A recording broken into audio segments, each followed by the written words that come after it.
فاتحہ.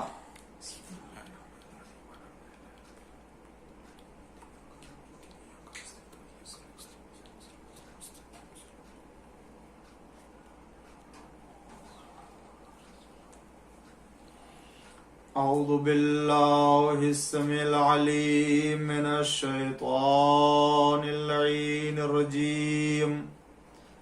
بسم اللہ الرحمن الرحیم. الحمد للہ المعروف من غیر رؤیت والخالق من غیر منصبت. خلق الخلائق بقدرته واستعبد الأرباب بعزته وسعد العظماء بجوده. والصلاة والسلام والتحية والإكرام على البشير النذير السراج المنير حبیب الہ العالمین ابی القاسم محمد اللہم صلی علی محمد وعلی محمد وعجل فرجہ وعلى آلہ الطیبین الطاہرین المعصومین المظلومین المنتخبین المنتجبین الغر الميامين الذين أذهب الله عنهم الرجس وطهرهم تطهيرا. اللہم صلی علی محمد وعلی محمد. لا سيما الإمام المبين بقية الله في الأرضين الحجة الثاني عشر والمهدي المنتظر عجل الله تعالى فرجه الشريف. اللهم لعن أول ظالم ظلم حق محمد وآل محمد وآخر تابع له على ذلك. اللهم لعن العصابة التي جاهدت الحسين وشايعت وبايعت وتابعت على قتله. اللهم لعنهم جميعا. أما بعد فقد قال الله الحكيم في قرآن الكريم وقوله الحق. بسم اللہ الرحمن الرحیم. وما ارسلناک الا رحمتا للعالمین. صلوات پڑھ دیجئے محمد وآل محمد پر. اللہم صلی علی محمد وعلی محمد وعجل. ناظرین اکرام اور سامعین اعظام، ماہ سفر کا عشر اول کی یہ 7ویں مجلس ہے اور ماہ سفر کی 7 تاریخ گزر چکی. آپ عظمت رسول اعظم کے عنوان سے معروضات سماعت فرما رہے ہیں اور اس کے 7ویں مرحلے پر کچھ خلقت پیغمبر اکرم صلی اللہ علیہ وآلہ وسلم کے سلسلے میں عرض کرنا چاہتا ہوں، جس کو پروردگار عالم نے عالمین کے لیے رحمت بنا کر کے بھیجا کہ اے پیغمبر، میں نے آپ کو ہر ایک کے لیے رحمت بنا کے بھیجا ہے اور یہ نبی ہر ایک کے لیے رحمت ہے، مگر یہ شرط ہے کہ کوئی اسے رحمت کے عنوان سے اپنے لیے قبول کرے اور اپنے اندر ایسی استعداد اور ایسی صلاحیت پیدا کرے کہ خداوند عالم کی جانب سے قرار دیے جانے والے رحمت کو اپنے شامل حال کر سکے. عزیزان گرامی، آپ نے اب تک مجلسوں میں حضور اکرم صلی اللہ علیہ وآلہ وسلم کی خصوصیات کا ذکر سنا کہ اللہ تعالیٰ نے قرآن کریم میں اسی طریقے سے دیگر وہ صفات اور وہ کمالات کے جو آپ کی ذات سے مخصوص رہے ہیں، اور بعثت سے پہلے وہ تمام صفات اور خصوصیات کے جو آپ کے اندر پائے جاتے تھے کہ اگر ان میں سے کسی ایک کے اندر بھی مل جائے اور کسی ایک کے اندر بھی وہ اگر پائی جائے تو وہ بڑی منزلت اور بڑی عظمت کا حامل ہو جاتا ہے، چاہے جائے کہ 20 صفات اس کے اندر پائے جاتے ہوں۔ اللہ تعالیٰ نے حضور اکرم صلی اللہ علیہ وآلہ وسلم کو دنیا کی خلقت سے کئی ہزار سال پہلے پیدا کیا۔ رسول اسلام صلی اللہ علیہ وآلہ وسلم کی خلقت بظاہر یہ جو دنیا میں ہے 17 ربیع اول عام الفیل میں، یہ دنیا میں خدا نے نبی بنا کر کے بھیجا بشر کی شکل میں، لیکن نور کی شکل میں جب اللہ تعالیٰ نے حضور اکرم کو خلق کیا ہے تو ایسی خلقت کسی نبی کے لیے اور اپنی مخلوقات میں سے کسی بھی مخلوق کے لیے نہیں قرار دی جو اللہ نے اپنے حبیب کے لیے، اور جو اہتمام پروردگار عالم نے اپنے حبیب کے لیے کیا ہے۔ میں بغیر کسی مقدمے کے اور بغیر کسی تمہید کے آج جو میں روایت پیش کرنے جا رہا ہوں خلقت پیغمبر اعظم صلی اللہ علیہ وآلہ وسلم کے سلسلے کی، وہ آپ ملاحظہ کریں اور اندازہ کریں کہ اس نبی کی خلقت میں کتنا اہتمام پروردگار عالم نے کیا ہے۔ امیر المومنین علی بن ابی طالب علیہ السلام سے روایت ہے کہ قال کان اللہ ولا شیء معه، امام فرماتے ہیں کہ اللہ تھا جب کوئی چیز نہیں تھی۔ فاول ما خلق اللہ، سب سے پہلے جس کو پیدا کیا نور حبیب ہی محمد صلی اللہ علیہ وآلہ وسلم، اس نے اپنے حبیب محمد صلی اللہ علیہ وآلہ وسلم کے نور کو پیدا کیا۔ کب؟ جب خدا تھا اور کچھ نہیں تھا، کوئی بھی چیز نہ تھی مگر خدا تھا۔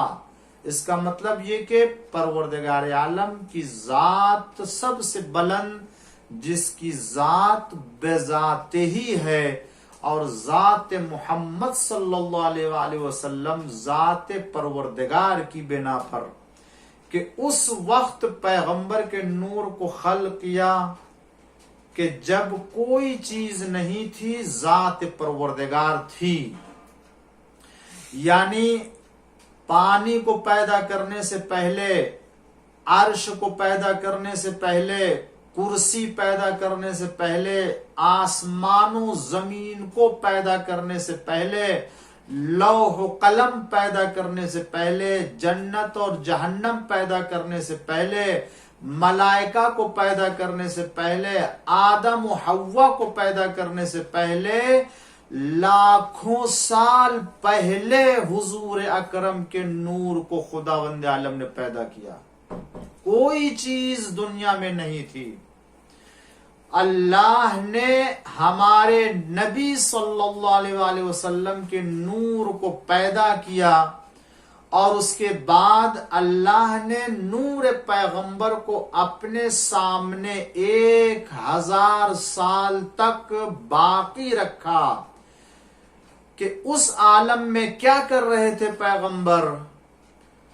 روایت میں ہے یسبحہ و یحمدہ، خداوند عالم کی اس عالم میں یعنی 1000 سال تک اللہ کی حضور میں کھڑے ہو کر کے تسبیح کر رہے تھے، حمد کر رہے تھے، اور اللہ تعالی ینظر الیہ، جب آپ کے نور کی طرف نگاہ کرم کی تو فرمایا یا عبدی، اے میرے بندے، انت المراد والمرید، تو ہی میرا مراد ہے اور تو ہی مرید بھی ہے۔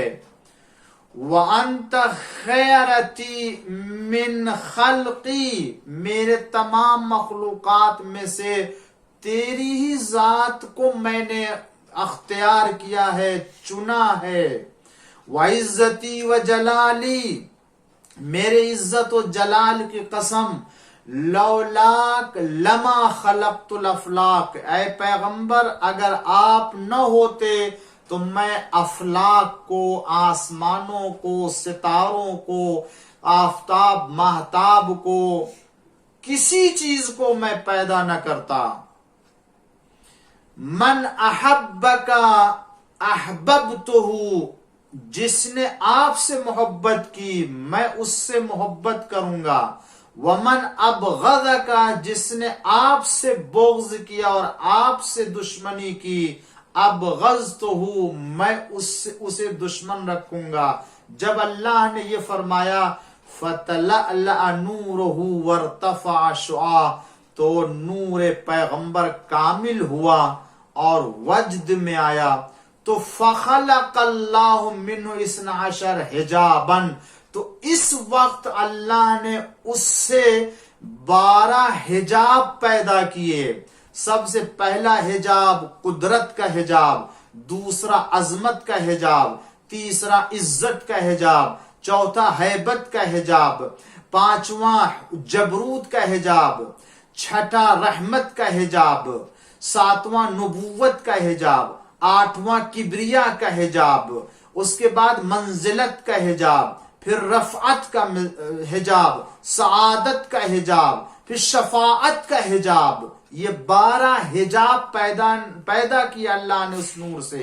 اس کے بعد ان اللہ، مولا فرماتے ان اللہ امر نور رسول اللہ صلی اللہ علیہ وآلہ وسلم، پھر خدا نے نور پیغمبر کو حکم دیا کیا؟ ان يدخل فی حجاب القدرت، یہ جو میں نے 12 حجاب پیدا کیے ہیں ان تمام حجاب میں جا کے پھر قیام کرے۔ نور رسالت، نور پیغمبر قدرت کے حجاب میں داخل ہوا، تو جب قدرت کے حجاب میں داخل ہوا تو یقول سبحان العلی الاعلی، وہاں پہنچ کے اللہ تعالیٰ کی اس طرح سے تسبیح کی۔ اب یہ وہ الفاظ ہیں جن کی وضاحت کی ضرورت ہے، یہ وہ جملے ہیں، فقرے ہیں کہ جن کو تشریح کرنے کی ضرورت ہے، آپ کو سمجھا سکوں، مگر میں کیسے سمجھاؤں کہ میں خود بھی اسے پورے طور سے نہیں سمجھ رہا ہوں کہ یہ کیسا حجاب ہے اور اللہ کس طریقے سے نور رسالت کو ان حجابات میں قرار دے رہا ہے کہ اللہ نے سعادت کا حجاب، منزلت کا حجاب، شفاعت کا حجاب اور نبوت کا حجاب، اور اسی طریقے سے جتنے بھی عزت کا حجاب، ہیبت کا حجاب، جبروت کے جتنے بھی یہ حجابات ہیں، یہ حجاب کو اللہ نے اس سے حجاب میں نہیں رکھا ہے۔ یہ جتنے بھی کمالات 12 حجاب کی شکل میں ہیں، اللہ نے یہاں رسول کے نور کو حکم دیا کہ داخل ہو۔ تو سب سے پہلے قدرت کے حجاب میں داخل ہوا نور، وہاں جا کے کہا سبحان العلی الاعلی، پھر اس کے بعد اسی حجاب قدرت میں یہ نور پیغمبر 12,000 سال تک باقی رہا، 12,000 سال تک باقی رہا۔ پھر حکم دیا دوسرے عظمت کے حجاب میں داخل ہو۔ جب وہاں یہ نور داخل ہوا تو آواز دی سبحان عالم السر و اخفا، اور اس کے بعد 11,000 سال تک حجاب میں وہاں باقی رہا۔ اس کے بعد عزت کے حجاب میں گئے، تو وہاں جب گئے تو فرمایا سبحان الملک المنان اللہ کس طرح سے حمد کیا اس نور نے، اور وہاں 10,000 سال تک باقی رہے. پھر ہیبت کے حجاب میں داخل ہوئے تو وہاں جب داخل ہوئے تو کہا سبحان من ہوا غنی لا یفتقر، پاک ہے وہ ذات کے جو غنی ہے، بے نیاز ہے، وہ کسی کا محتاج نہیں. دیکھیں ابھی کس نے سکھایا حضور اکرم کو اس طرح سے تسبیح کرنا؟ یہودی یا دیگر افراد کہتے ہیں کہ جناب داؤد جب تسبیح پڑھتے تھے تو پہاڑ ان کے ساتھ تسبیح پڑھتا تھا. آپ کے پیغمبر کو کیا کمال دیا ہے؟ میرے نبی کو یہ کمال دیا کہ اللہ نے سب سے پہلے جب آپ کے نور کو خلق کیا اور ان حجابات میں قرار دیا تو جب نہ پہاڑ، نہ دریا، نہ آسمان، نہ زمین، کچھ نہیں تھا، ملک بھی نہیں تھے، بھی انبیاء بھی نہیں پیدا کیے گئے تھے، اس وقت میرا نبی ان حجابات میں جا کر کے خداوند عالم کی مختلف طریقے سے تسبیح کر رہا ہے، تقدیس کر رہا ہے، اور اس کی حمد ثنا کر رہا ہے جس طریقے سے یہاں ذکر ہو رہا ہے. تو جب وہ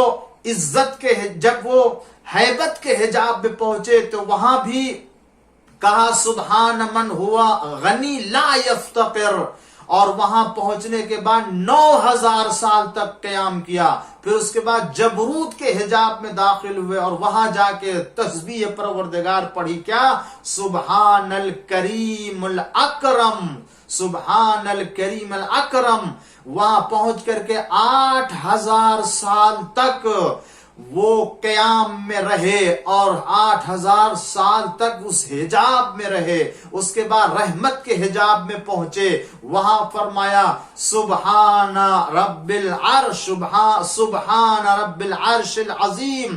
وہاں 7,000 سال تک رہے. اس کے بعد نبوت کے حجاب میں داخل ہوئے، وہاں پہنچے تو فرمایا سبحان ربک رب العزت عما یصفون. یہ تسبیح میرے حبیب نے، میرے پیغمبر نے، نبی نے وہاں پہنچ کے سب سے پہلے کہی ہے، اور اس کے بعد وہاں 6,000 سال تک باقی رہے.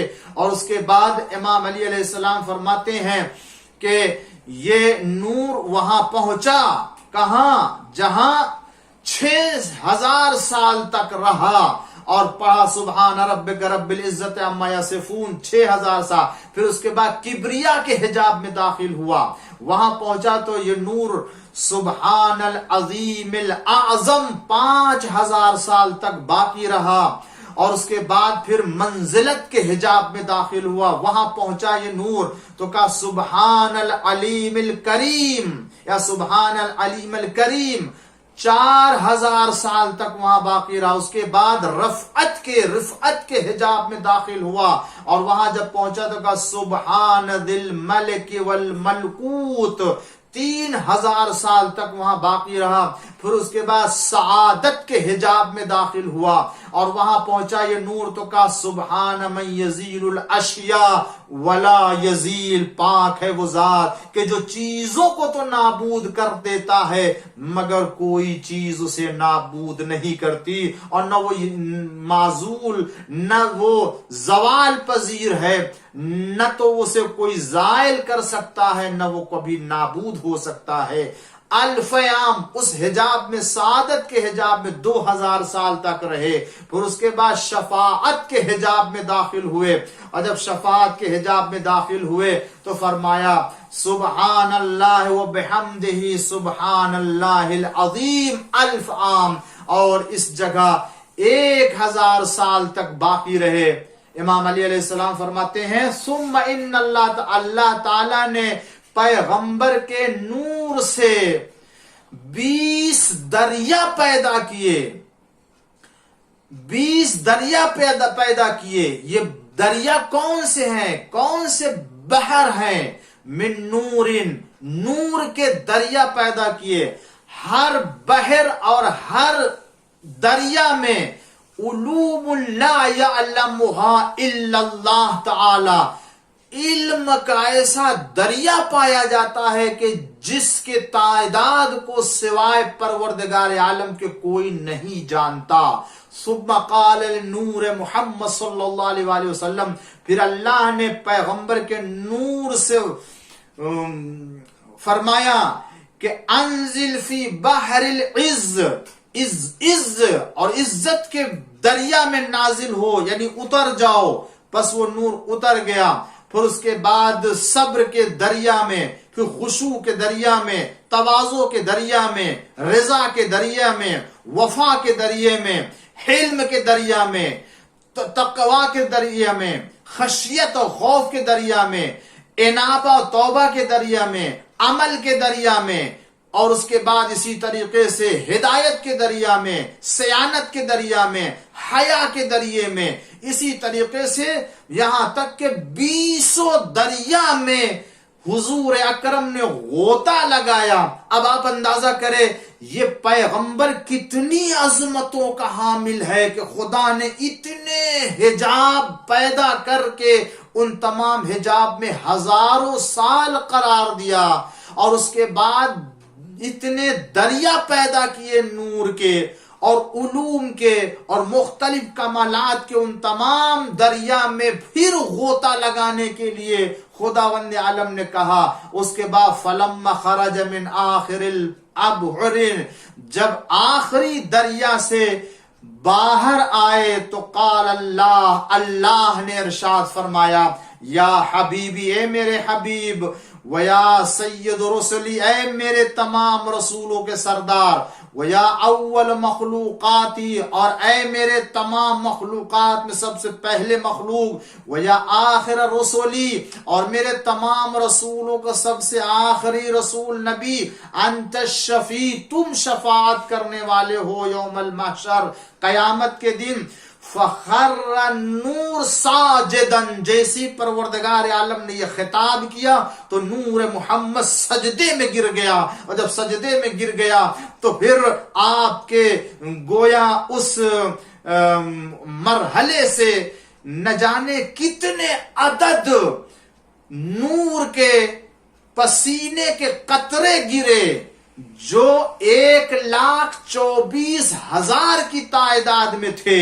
اور جب 1,24,000 کی تعداد میں وہ نور کے جب آپ کے پسینے اور قطرے گرے تو اللہ تعالیٰ نے من کل قطرۃ من نورہ نبیا، تو ان کے ہر نور کے قطرے سے ایک نبی کو بنایا، من الانبیاء، انبیاء میں سے.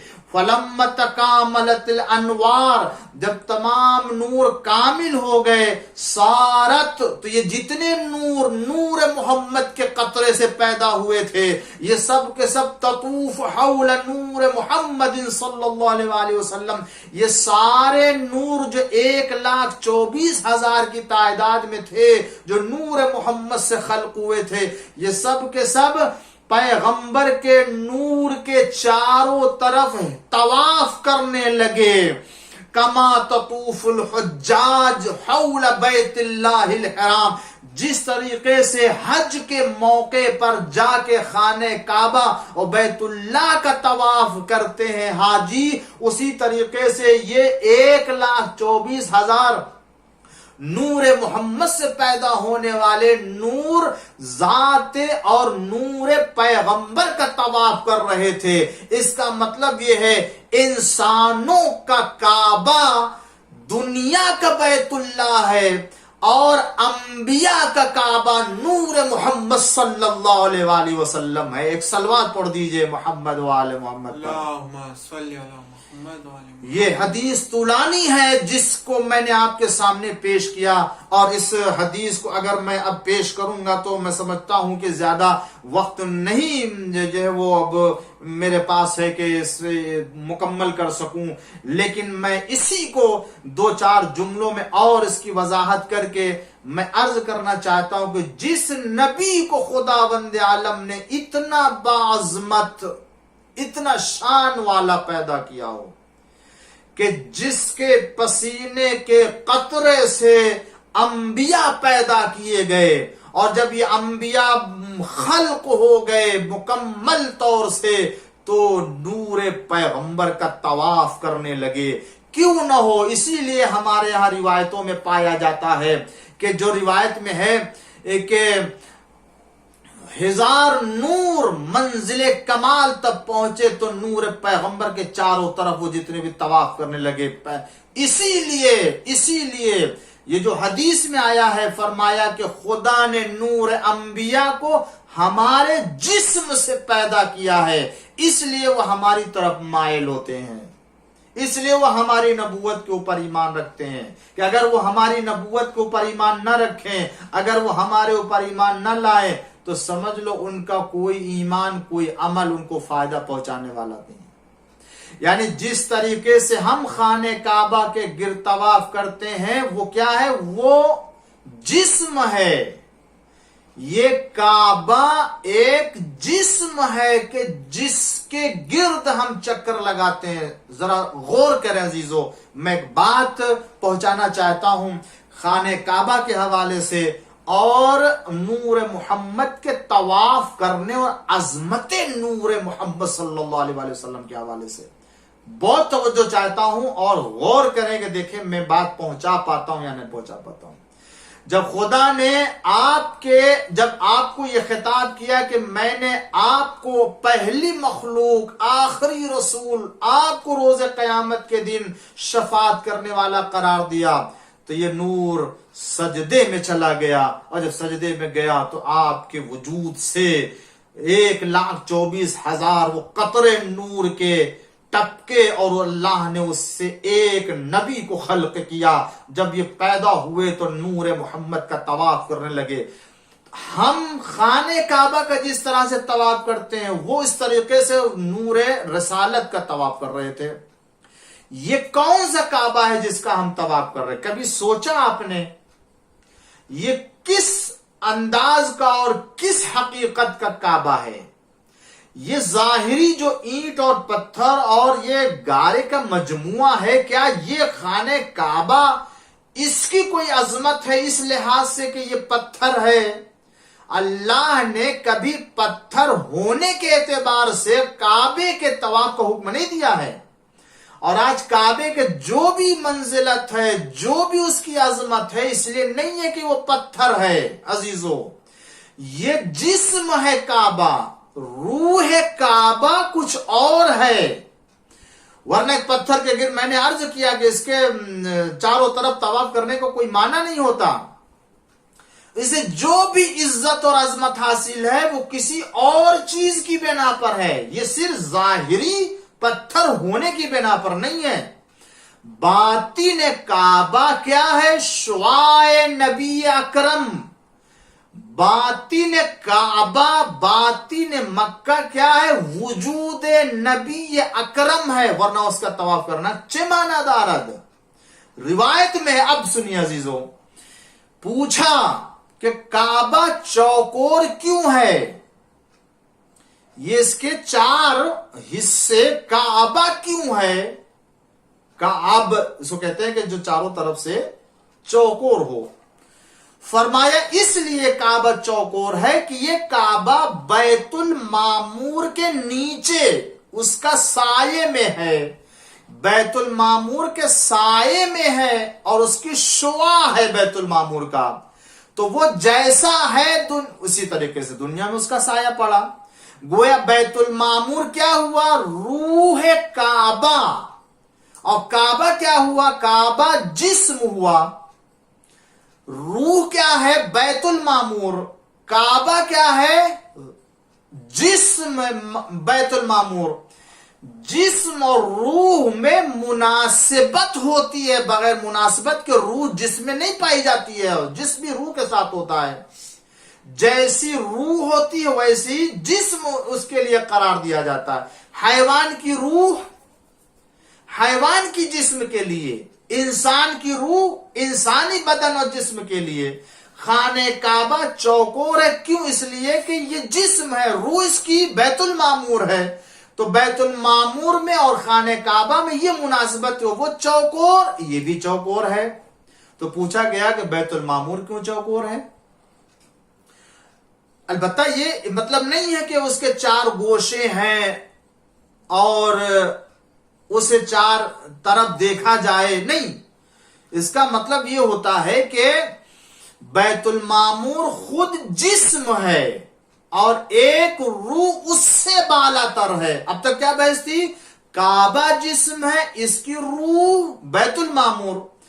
اب بیت المعمور جسم ہے، اس کی بھی روح پائی جاتی ہے۔ تو پوچھا کہ بیت المعمور چونکہ عرش کے مقابل میں ہے، عرش چونکہ 4 ستون والا ہے، اس بنا پر بیت المعمور 4 ستون اور 4 چوکور پایا جاتا ہے۔ چونکہ عرش جو ہے وہ چوکور ہے، یہ کہہ لیجئے اس کے برابر میں ہے، چونکہ اس کے برابر میں، تو عرش الہی کے 4 گوشے، بیت المعمور عرش کے لیے جسم ہوا۔ اب کیا ہوا؟ کعبہ جسم ہے، اس کی روح بیت المعمور، بیت المعمور جسم، اس کی روح عرش، عرش جسم ہے، اس کی روح کیا ہے؟ کیونکہ عرش کے لیے جب سوال ہوگا کہ جب عرش کے برابر میں بیت المعمور ہے تو ٹھیک ہے، بیت المعمور چوکور ہے، تو عرش کیوں چوکور ہے؟ کہا گیا اس لیے عرش چوکور ہے کہ عرش کے 4 ستون، ارکان عرش 4 ہیں، اس لیے اس کے مقابل میں جب بیت المعمور آیا تو وہ چوکور ہوا۔ تو اب اس کا مطلب ہے کہ بیت المعمور جسم ہو گیا اور روح اس کی عرش ہو۔ اب سوال یہ ہوگا کہ عرش کیوں چوکور ہے؟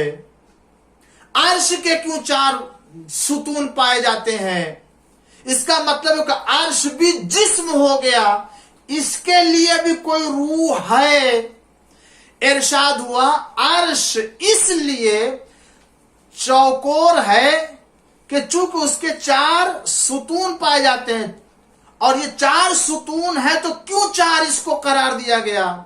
اس لیے قرار دیا گیا کہ توحید کے 4 رکن پائے جاتے ہیں، اس لیے عرش کے 4 رکن قرار دیے گئے۔ تو اس کا مطلب وہ عرش جسم ہوا اور روح عرش ارکان توحید، توحید کے 4 رکن۔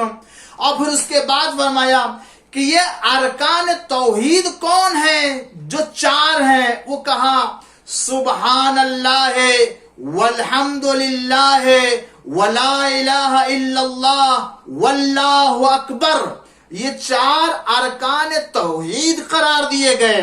اب عزیزو یہ بتایا گیا کہ جو روح عرش ہے وہ ارکان توحید ہے، اور روح عرش ارکان توحید کو اگر پوچھا جائے جسے کیا کہتے ہیں، تو روایتوں میں ہمیں بتایا گیا کہ چونکہ روح بیت المعمور عرش اعظم ہے، روح کعبہ بیت المعمور ہے، تو جو ہم کعبے کا طواف کرتے ہیں یہ دراصل پیغمبر کے جسم کا حصہ ہوتا ہے۔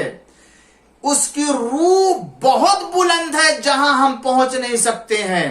اخلاق پیغمبر روح عرش ہے، اور جب اخلاق پیغمبر روح عرش قرار پایا تو اللہ نے جو اپنے توحید کے 4 رکن قرار دیے تھے اسے خداوند عالم نے اپنے حبیب کے اخلاق سے تعبیر کیا۔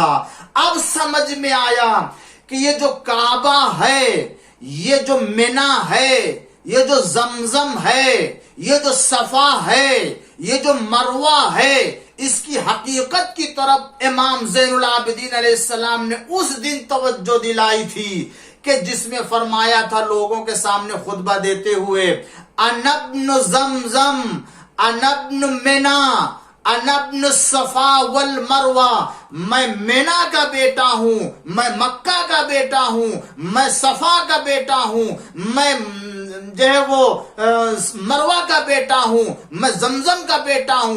یہ منی کا بیٹا کہنا، صفا کا بیٹا کہنا، اور مکے کا بیٹا کہنا، اور یہ زمزم کا بیٹا کہنا، یہ مطلب نہیں ہوتا ہے کہ یہ ظاہری چیزیں ہیں کہ جن کے بیٹے ہیں، بلکہ کعبے کی روح، صفا و مروہ کی روح جو پیغمبر کی ذات گرامی ہے اس کی طرف اشارہ فرماتے ہیں، گویا فرماتے ہیں کہ میں پیغمبر کا بیٹا ہوں، میں پیغمبر کا لال ہوں، میں پیغمبر کا فرزند ہوں۔ ایک صلوات پڑھ دیجئے محمد و آل محمد۔ اللہم صلی علی محمد و آل محمد۔ ارکان توحید کو پیغمبر اسلام کے اخلاق کو قرار دیا ہے۔ اب آپ اندازہ کریں، کعبہ جسم، اس کی روح بیت المعمور، بیت المعمور جسم، اس کی روح عرش، عرش جسم، اس کی روح ارکان توحید، ارکان توحید کو اللہ نے اخلاق پیغمبر قرار دیا، مکارم اخلاق۔ اب آپ اندازہ کریں کہ کہاں روح جسم پیغمبر، نور پیغمبر، اور کہاں یہ خاطی انسان، کہاں انسان اور کہاں حضور اکرم کی ذات گرامی۔ انسان ذرا برابر بھی تصور نہیں کر سکتا ہے حضور اکرم کی ذات اور ان کی عظمت کے سلسلے میں وہ کتنے بلند ہیں، کتنے عظیم ہیں، کہ اللہ نے اپنے اس نبی سے خطاب کیا کہ اے میرے حبیب، میں نے تمام مخلوقات میں تیرا انتخاب کیا، میں اپنے تمام رسولوں میں تجھے آخری رسول بنایا، تمام نبیوں میں نے تجھے نبیوں کا سردار بنایا، میں نے تجھے محشر کے دن شفاعت کرنے والا قرار دیا ہے۔ اتنی عظمتوں والا نبی، اتنی منزلتوں والا نبی کہ جس کے وجود کو خدا نے اپنے فیض کا ظرف قرار دیا ہے کہ اگر اللہ کسی کو کوئی نعمت یا کوئی فضل پہنچانا چاہے گا تو سب سے پہلے آپ کے وجود تک پہنچے گا، اس کے بعد دوسروں تک پہنچے گا۔ لہذا ہمیں اپنے دل میں، اپنے دماغ میں، اپنے وجود میں، اپنے نفس میں سب سے پہلے خدا کی معرفت کے بعد حضور اکرم صلی اللہ علیہ وآلہ وسلم کی ذات گرامی کو، ان کی معرفت کو پیدا کرنا چاہیے اور ان کی عظمت کا احساس کرنا چاہیے کہ خداوند عالم نے واقعاً ہم سب کو، اس امت کو جو نبی دیا ہے، وہ نبی کسی قوم اور کسی امت کے برابر، نبی کے برابر نہیں ہو سکتا ہے۔ کوئی امت کا نبی، کسی بھی امت کا نبی جو گزر گیا، وہ میرے نبی کا مقابلہ نہیں کر سکتا ہے۔ اب اس کے بعد اندازہ ہوتا ہے کہ جس نبی کو خدا نے اتنی منزلتوں میں رکھا، اتنے حجابات سے گزارے، اتنے علوم و کمالات کے دریا میں ہزاروں سال قرار دیے، وہ کتنا بڑا درجہ رکھتا ہوگا، وہ کتنے بڑے علوم کا حامل ہوگا، وہ کتنے کمالات اپنے اندر رکھتا ہوگا۔ اب اندازہ کرے جو نبی اتنی عظمتوں والا، اتنے حجابات سے گھوم کے آیا ہو، غوطہ لگا کے آیا ہو، اور اللہ نے اسے اتنا بڑا مقام دے کے دنیا میں بھیجا ہو، کیا وہ نبی اسی لائق تھا کہ وہ جب مدینے اور مکے کی گلیوں میں چلے تو اس کے گلیوں میں، اس کے راستوں میں کانٹے بچھائے جائیں؟ وہ نبی کہ جو اتنی عظمتوں کا حامل، کیا اسی لائق کہ دنیا والے اس کے اوپر کوڑا کرکٹ پھینکیں؟ کیا وہ اسی لائق ہے کہ اس کے اوپر پتھر برسائے جائیں اور وہ خون میں لہو لہان ہو جائے اور وہ پھر مڑ کر کے کبھی بد دعا بھی نہ کرے اپنے قوم کے لیے؟ بلکہ اگر دیکھا جاتا ہے اس نبی اس کے رد عمل میں، جواب میں، تو وہ نبی جا کے کبھی کسی بڑھیا و ضعیفہ کی عیادت کے لیے پہنچتا ہے اور کبھی آ کے مصلی عبادت پر بیٹھ کر کے خداوند عالم کی بارگاہ میں ہاتھوں کو بلند کر کے دعا کرتا ہے، پروردگار میری امت کی ہدایت کر دے، اس لیے کہ میری قوم نادان ہے، نہیں جانتی، نہیں سمجھتی ہے۔ بتائیں کتنا بڑا حوصلہ تھا پیغمبر کا، مگر کیا سمجھتے ہیں کہ یہ جو پتھر مارے جاتے تھے، کانٹے بچھائے جاتے تھے، اذیتیں دی جاتی تھی، کیا اس نبی کو اذیت نہیں ہوتی تھی؟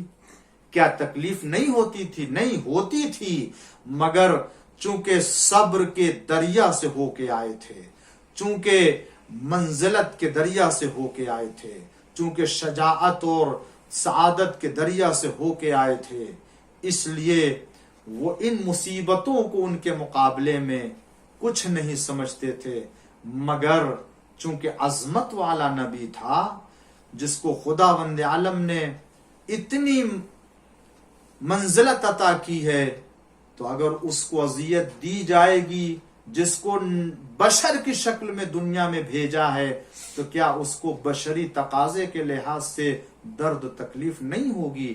نہیں ہوگی۔ اسی لیے آپ نے فرمایا جتنی اذیتیں مجھے دی گئی ہیں تمام انبیاء میں، اتنی اذیتیں کسی نبی کو نہیں دی۔ ہاں عزادارو، کس لیے آج محرم کی 7 تاریخ گزر چکی ہے، اور عزیزو اسی لیے پیغمبر اسلام نے فرمایا کیا کہ جتنی مجھے اذیت دی گئی کسی نبی کو اذیت نہیں دی گئی۔ ہاں کیوں؟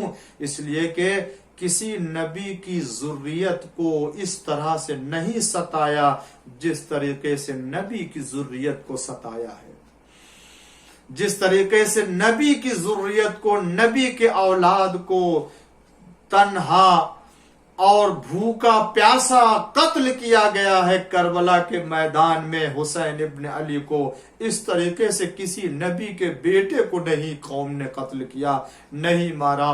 ہاں ایک اسماعیل تھے کہ جن کو ابراہیم نے ذبح کرنے کے لیے لے گئے تھے تو آنکھوں میں پٹی باندھ لی تھی، جناب اسماعیل کے ہاتھ اور پیر باندھ دیے تھے تاکہ ان کو تڑپتا ہوا نہ دیکھیں، تاکہ ابراہیم کی آنکھیں اپنے بیٹے کے گلے کے اوپر چلتی ہوئی چھری کو نہ دیکھ سکے۔ مگر ہائے کوئی حسین سے پوچھے کہ جس نے اپنے کڑی الجوان علی اکبر کو رخصت کیا ہے تو یہ کہہ کے بھیجا اب میں اسے تیری بارگاہ میں بھیج رہا ہوں کہ جو صورت میں سیرت میں رسول اللہ کا مشابہ تھا، یعنی یہ بتا دینا چاہتے کہ اے پروردگار تو فیصلہ کرنا، میں قوم کے سامنے رسول اللہ جیسی شخصیت کو، شکل والے اور اخلاق والے کو بھیج رہا ہوں، گویا یہ میرے بیٹے ہی کے دشمن نہیں ہے، یہ تیرے نبی کے بھی دشمن ہے، ورنہ جو شباہت میں، جو اخلاق میں، جو چال چلن میں نانا رسول اللہ جیسا ہو، اتنا تو خیال کیا ہوتا، مگر نہیں، شبیہ پیغمبر اور تصویر پیغمبر کی یہ ٹکڑے ٹکڑے کرنے لگے اور تلواروں سے علی اکبر کے جسم کے بدن کے ٹکڑے ٹکڑے کر دیے، اور جب علی اکبر آئے گھوڑے سے نیچے تو آواز دی بابا میرا آخری سلام لیجئے۔ حسین ادھر سے چلے تلاش کرتے ہوئے بیٹے کے لاش کے اوپر آئے اور آ کر کے کیا دیکھا کہ بیٹا اپنا ایک ہاتھ سینے کے اوپر رکھے ہوئے ہے، کہا اے لال کوئی تکلیف ہے؟ کہا بابا جان نیزے کی انی چبھ گئی ہے۔ اب جو حسین نے دیکھا تو کہا بیٹا میں بھی درد تمہارا ختم کیے دیتا ہوں، لیجئے آستین الٹی، زمین کربلا پر اپنا گھٹنا ٹیکا اور اس کے بعد نیزے کی انی پکڑی اور اس کے بعد کہا بسم اللہ وباللہ وفی سبیل اللہ۔ اب جو نیزے کی انی کھینچی تو اکبر کا کلیجہ نکل آیا، خون کا فوارہ نکلا۔ ارباب عزا حسین نے مرثیہ پڑھا، اکبر دنیا سے رخصت ہو گئے۔ لیجئے حسین بھی آئے میدان میں جہاد کیا، آگ لگا دی گئی، بچے یتیم ہو گئے، بیویوں کو اسیر کر لیا گیا، کوفہ اور شام کے منزلوں سے گزارا گیا، یہاں تک کہ یہ لٹا ہوا قافلہ دربار ابن زیاد میں، دربار شام میں پہنچتا ہے۔ عزاداروں معلوم ہے جب یہ قافلہ دربار شام میں پہنچا تو اس کے پہلے کتنے ایسے واقعات جو پڑھے جاتے ہیں، کتنی سخت منزلوں سے یہ گزر کر کے دربار شام مقام میں پہنچا ہے، اس کے پہلے ایک واقعہ نقل کیا جاتا ہے کہ ایک عورت تھی جو زن مصریہ کہی جاتی تھی اور وہ یزید کے گھر میں تھی۔ یزید نے پہلے حکم دیا اپنے گھر کے تمام عورتوں کو کہ دیکھو ایک قافلہ آ رہا ہے خارجیوں کا، جتنے تم سب لوگ نیا کپڑا پہن لو تاکہ اس کا تماشا دیکھا جا سکے۔ سارے زنانے دربار نے نئے نئے کپڑے پہن لیے مگر اس زن مصریہ نے نہ پہنا۔ یزید نے دیکھا کہ تمہارے لیے کون سا حکم تھا کہ جو تم نے میرے حکم کو نہیں مانا؟ انہوں نے کہا کہ میں نے چند دن پہلے ایسا خواب دیکھا کہ جس کو دیکھنے کے بعد میرا دل نہیں کہتا کہ نیا کپڑا پہنوں۔ میں نے شہزادی فاطمہ زہرا کو خواب میں دیکھا کہ انہوں نے آ کر کے مجھے یہ بتایا کہ دیکھو ایسا قافلہ آنے والا ہے۔ تو اس یزید نے کہا کہ جاؤ، اگر تمہیں اس قافلے کو دیکھنا ہے تو جاؤ اس جگہ پر، تمہیں نظر آ جائے گا۔ اب جو زن مصریہ نکلی کیا دیکھا کہ ایک طرف سے کچھ ہجوم ہے اور تماشا دیکھنے والے ہیں، وہ آگے بڑھے اور ایک مرتبہ کیا دیکھا کچھ شہداء کے سر ہیں کہ جو نیزے کے اوپر ہے۔ تھوڑی دیر کے بعد دیکھا کہ اونٹوں کے اوپر کچھ بیویاں سوار ہیں۔ ایک جوان آیا، چاہا کہ اس جوان سے پوچھ لے مگر وہ آگے بڑھ گیا۔ مگر جب بیویاں آئی تو بڑھ کر کے ایک معظمہ سے جا کے پوچھا، اے بی بی، ارے تم کہاں کی رہنے والی ہو؟ تم کو کب اسیر کیا گیا؟ جناب زینب تھی کہ جو زن مصریہ کو پہچان لیا تھا، کہنے لگی ارے ہم مدینے کے لوگ ہیں جو ہمیں کربلا سے اسیر کر کے لایا گیا ہے۔ زن مصریہ نے کہا ارے ذرا یہ تو بتاؤ کہ تم مدینے میں کس محلے کے رہنے والی ہو؟ کہا ہم محلے بنی ہاشم کے رہنے والے ہیں۔ کہا ارے بنی ہاشم کے رہنے والے، میری شہزادی کا بھی کچھ خیال ہے، اس کی خیریت ہے؟ کہا کون شہزادی؟ ارے کہا کہ میری وہ عزیزہ شہزادی زینب ہے کہ جن کو میں جانتی ہوں وہ مجھے جانتی ہے۔ زینب نے پہچان لیا تھا، زن مصریہ نے نہ پہچانا۔ ایک مرتبہ زینب نے کہا اے زن مصریہ، ارے تم نے کہاں پہچانا؟ میں ہی تو زینب ہوں جو مدینے سے کربلا گئی۔ یار یہ تمہارا شہزادہ ہے، حسین کے جو شہید کر دیے گئے، ان کا سر نو کے نیزہ پر بلند کر دیا گیا۔ اب جیسی زن مصریہ نے دیکھا اپنی شہزادی کو، اپنا سر پیٹ لیا اور پیٹنے کے بعد اس عالم میں مرثیہ پڑھنے لگی، اسے ضبط نہ ہو سکا۔ مگر میں کہوں گا او زن مصریہ، ارے حسین کے کٹے ہوئے سر کو دیکھا تو برداشت نہ کر سکی، زینب کو اس عالم میں دیکھا تو برداشت نہ کر سکی۔ ارے کربلا میں ہوتی اس بلندی پر جہاں زینب اپنے ماجائے کو دیکھ رہی تھی اور شمر کا کند خنجر چل رہا تھا، حسین کا سوکھا گلا او پسرے سار میرا ماجایا ذبح ہو رہا ہے۔ وَسَيَعْلَمُونَ الَّذِينَ أَيَّ مُنْقَلَبٍ يَنْقَلِبُونَ رضا بقضائه وتسلیما لامر پروردگارہ بحق زہرا وابی وبال وبنیہا والسر المستودع فیہا، معبود امام زمانہ کے ظہور میں تعجیل فرما۔ اے اللہ ہم سب کو ان کے چاہنے والوں میں شمار فرما، دنیا میں عزادار جہاں ان کی حفاظت فرما۔ پالنے والے ہمارے نام اعمال میں اس مجلس حسین کو قرار فرما۔ پالنے والے اس بانیے اور بانیان عشرہ کے نام اعمال میں اس مجلس امام حسین کو قرار فرما۔ اللہ ان سب کے لیے اس مجلس کو ذریعہ شفاعت قرار فرما۔ پروردگار ہمارے نام اعمال میں آنسوؤں کو قرار فرما، ہماری شفاعت کا ذخیرہ قرار فرما۔ دنیا میں ہر بلا وبا کا خاتمہ فرما، محمد آل محمد کی شفاعت سے ہم سب کو سرفراز فرما، بحق محمد وآلہ طاہرین۔